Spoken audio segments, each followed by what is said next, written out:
A 16-year-old girl is having suicidal thoughts, so her parents reach out to a counselor on staff at their local church. Their hope is that the counselor will be able to offer their daughter sound biblical wisdom, combined with practical advice to overcome her self-harm tendencies. Churches could benefit from hiring biblical-based counselors because they serve as a valuable resource for churches due to the counselor's expertise in both biblical and psychological aspects. I have personally received biblical counseling in some of the darkest moments of my life. While I believe I would have received adequate care if I had gone to a secular counselor, the insight and valuable tools I received from my Christian counselor carry more weight in my recovery. Christian counselors are in a minority, leaving many churches without adequate resources to help their church body or their community. So today we will address potential solutions. Why is it that not every American church has hired biblical-based counselors to serve their church body and community? Churches without counselors on staff lack the ability to provide valuable resources for church attendees, which causes a dividing wall of communication between the church and its body. T.J. Gentry, director of Grace Point Christian Fellowship Ministries, suggests in his March 22, 2017 blog post that church members may feel as though their pastor is too busy with pastoral duties or lack the knowledge to be able to adequately address their counseling needs. Imagine a young couple wanting to complete premarital counseling, but after finding out that the pastor's schedule is already completely booked, they decide to forego the counseling altogether. Some church members may be nervous to air their dirty laundry in front of their pastor, thinking that an objective third party is the better option.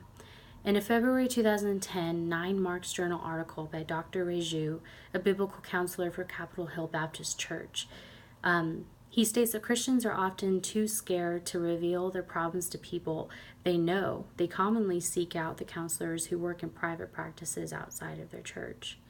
An example of this would be a husband and wife embarrassed of their marital problems and seek out a counselor that is not connected to their church directly. If you value your privacy, you may have felt the same apprehension to reach out to your pastor or church in regard to your counseling needs. You may have sought out a counselor through private practice, but if you seek out counseling through your pastor, think of it this way: he already knows your history, a connection that can be extremely valuable. I discussed the need for Christian counselors within the church, so now I will describe some ways that the church can utilize counseling for the body's benefit. Pastors should expand the church staff or gain additional counseling training or expertise. As Christians, we should value the biblical standard that life was not meant to be lived in solitude. It comes down to being compassionate towards everyone. That being said, I believe pastors should be either trained in biblical counseling or hire professional counselors so that they can meet the broad needs of the church. Additional education may be necessary for pastors willing to expand their services, or at the very least, the willingness to seek counsel from pastors with counselors' expertise. Also, there may be some additional educational costs to the church, and definitely time and money given to the counselor's salary and schedule. According to a February article by Karen Joyce from the Pacific Standard magazine, many pastors choose to put on a spiritual band-aid on the counselee's problem. A pastor who does not have professional counseling expertise will address the issue only from a biblical point of view and not offer practical advice to the counselee. Any change made in favor of the individuals hurting the church will have positive outcomes, however. Pastors and counselors will see the positive repercussions within the church body more and more, and attendees will feel loved and cared for. Compassion addresses the core issues of the church. Spiritual maturity, marital problems, abuse, and positive outcomes will also include the individual given the option to seek professional counseling within familiar territory. There is a power in staying connected to one another, one helping the other up in times of need. In a February 2016 blog post by biblical counselor Robert Jones, he states that pastors who have gained counseling expertise can do the counseling themselves or direct the individual to a trustworthy counselor. In Ecclesiastes 4:9-10 English Standard Version, it says, "Two are better than one because they have a good reward for their toil. For if they fall, one will lift up his fellow." Crises often appear as a huge mountain, an intimidating object for just one person to bear. However, counselors and pastors have the ability to give the individual seeking help the tools necessary to overcome their mountain. So now that I've presented some solutions, I want to help you gain some motivation to seek change. There are positive outcomes to utilizing the full capacity of Christian counseling within the local church.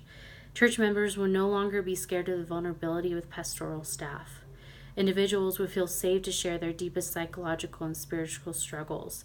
For example, a couple struggling to communicate effectively with one another will trust the counselor because the pastor has advocated for the counselor on their behalf. However, there are some negative outcomes as well that could potentially derail a church's counseling ministry, which pastors should heed. A pastor that lacks the proper training and knowledge or isn't willing to hire a counselor to come alongside them is like a train with no conductor. The train will have no destination and instead will derail from its course. There are some deep psychological issues such as eating disorders that cannot be treated by a pastor. A recommendation should be made to see a counselor within the church or not for the sake of the individual's mental health. So in conclusion, today we have discussed the need for counselors to serve the church body, the importance of pastors having adequate training and education, and how to utilize counselors' expertise within the church. If you are a counseling major, research the steps to becoming a biblical-based counselor, and if you're a pastor, make sure you are adequately trained. Christian counselors are not a part of the fabric of churches in America, but the church and its pastors are in desperate need of individuals willing to serve the church body with proper training and knowledge, driven by compassion. Compassion goes a long way. If you are a counselor or wanted to be a counselor, you have the ability to speak into someone's life who not only desperately needs Jesus' love, but also practical ways to overcome their severe emotional and mental struggles. Let us not shy away from loving, even when it's hard. Let us be driven by compassion and Jesus' love.